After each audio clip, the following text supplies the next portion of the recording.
ஒரு மகிழ்ச்சியான செய்தி. இதயம் நல்லெண்ணெயின் விலை லிட்டருக்கு ரூபாய் 105 குறைஞ்சிருக்கு. செப்டம்பர் 2023ல 1 லிட்டர் இதயம் நல்லெண்ணெயின் அதிகபட்ச விலை ரூபாய் 503. ஆனா இப்ப 1 லிட்டர் இதயம் நல்லெண்ணெயின் விலை ரூபாய் 398 மட்டும்தான் தமிழ்நாட்டுல. அப்ப இனிமே எல்லாரும் இதயம் நல்லெண்ணெய் வாங்கலாம் இல்ல? வணக்கம், இது உலகம் இன்று.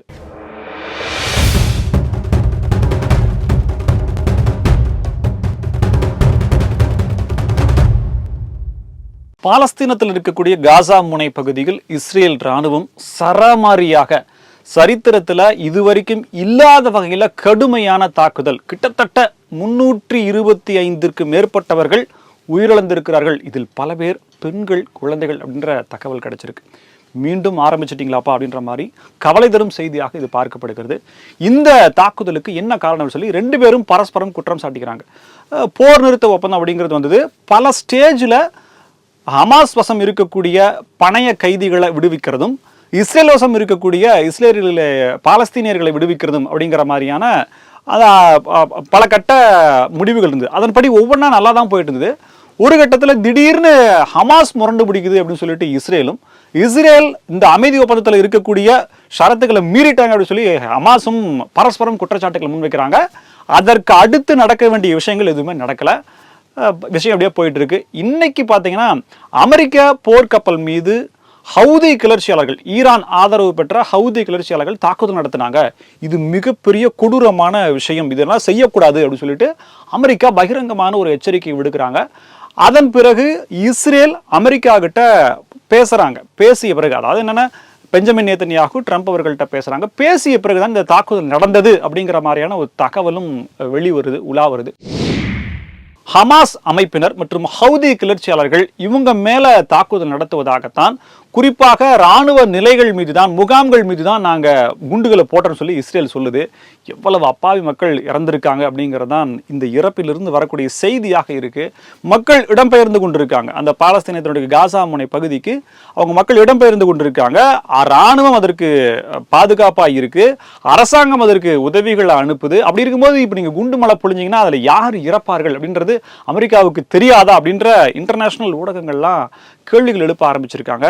அமெரிக்கா ஏன் இப்படி நடந்து கொள்கிறது? அதாவது தன் கப்பல் மீது தாக்குதல் நடத்திய ஹவுதி கிளர்ச்சியாளர்கள் மீது தாக்குதல் நடத்துவதுதான் அமெரிக்காவினுடைய நோக்கமாக இருந்தால் அதற்கு இந்த நடவடிக்கை, இப்போது செய்திருக்கக்கூடிய நடவடிக்கைகள் தான் சரியா அப்படின்ற மாதிரியான கேள்விகள் வருது. அமெரிக்காவும் நேரடியாக தாக்குதல்களில் இருந்துச்சு அப்படின்ற மாதிரியான சில தகவல் வந்து உண்மையா அப்படிங்கிறதும் இன்டர்நேஷனல் ஊடகங்கள் தான் பதிவு செய்யப்படும். மீண்டும் ஹமாஸ் அமைப்பின் மீது இஸ்ரேல் அப்படின்றது தாக்குதல் தொடங்கி இருக்கிறது அப்படிங்கிறது ஏற்கனவே இருக்கக்கூடிய பொருளாதார நெருக்கடிகள், ட்ரம்ப் அவர்களுடைய அந்த கொள்கைகள் நீளமாக இருக்கும் நிலையில இவங்க மீண்டும் அந்த இஸ்ரேலில் சண்டையா அப்படின்றதும் வரும்போது ஒரு மிகப்பெரிய கவலைக்குரிய செய்தியாகத்தான் இது பார்க்கப்படுது. இப்போதான் நடந்து முடிஞ்சது ஐசிசியுடைய சாம்பியன்ஸ் டிராஃபி. அதுவும் பாகிஸ்தானில். இந்தியா பாகிஸ்தானில் விளையாடாது அப்படிங்கிறதுனால துபாயில் அந்த UAE அங்கே இருந்தாங்க. இந்தியாவோடு போட்டியிடணும் அப்படின்னா மற்ற அணிகள் அங்கே போய் விளையாடணும் அப்படின்றது சர்ச்சையாக இருந்துச்சு. இந்தியா வெற்றி பெறுவதற்கான ஒரு முனைப்பாக இதுவும் பேசப்பட்டது. இந்த சர்ச்சைகளை ஒரு பக்கம் வச்சுட்டு இந்த போட்டியை நடத்தினதுனால பாகிஸ்தானுக்கு கிட்டத்தட்ட 900 கோடி ரூபாய், ஒரு 898 கோடி ரூபாய் அளவுக்கு நஷ்டம் ஏற்பட்டிருக்கு. லாபம் இல்லை, நஷ்டம் ஏற்பட்டிருக்கு. எப்படி இப்போ எவ்வளோ ஆச்சுன்னு சொன்னா, பிச்சை ரெடி பண்றது அப்படின்ற மாதிரியான விஷயங்களுக்கு கிட்டத்தட்ட ஒரு 400 கோடி ரூபாயில இருந்து 500 கோடி ரூபாய் அவங்க செலவு பண்ணிருக்காங்க. இது உண்மையிலே இவ்வளவு செலவு பண்றதுக்கு தேவை இல்லைன்னாலும் நல்லா 50% அளவுக்கான அதிகமான பணத்தை போட்டு எப்படியும் பணம் வந்துடும் இல்லை அப்படின்ற ஒரு விஷயத்துல பாகிஸ்தான் கிரிக்கெட் வாரியம் ரொம்ப ஆடம்பரமா செலவு பண்ணிட்டாங்க. இதில் பார்த்தீங்கன்னா பங்களாதேஷுக்கும் பாகிஸ்தானுக்குமான போட்டி மழையால் ரத்தாகுது. அந்த போட்டியே நடக்கல. இது போக லீக் மேட்ச் 2 போட்டி ரத்தாகுது. ஸோ 3 போட்டி நடக்கல.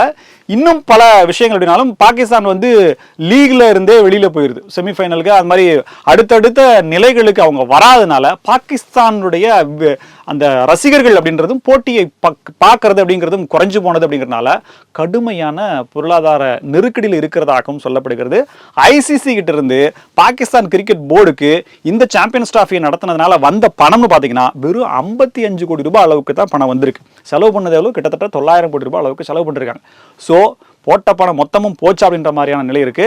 அரசியல் நிலைகளில் தான் பாகிஸ்தானுடைய நிலைப்பாடு, இன்னும் தீவிரவாதிகளுக்கான ஆதரவு அப்படின்ற மாதிரியான குற்றச்சாட்டுகள் வைக்கப்படும் நிலையில ஒரு கிரிக்கெட்டை கூட உண்மையிலேயே இந்த அளவுக்கு நஷ்டம் ஏற்பட்டுச்சா அல்லது செலவு பண்ணப்பட்ட கணக்குல ஏதேனும் பொய் கணக்கு காட்டி ஊழல் அப்படிங்கிறது நடந்திருக்கு அப்படின்ற கேள்வியும் இங்க எழுந்திருக்கு.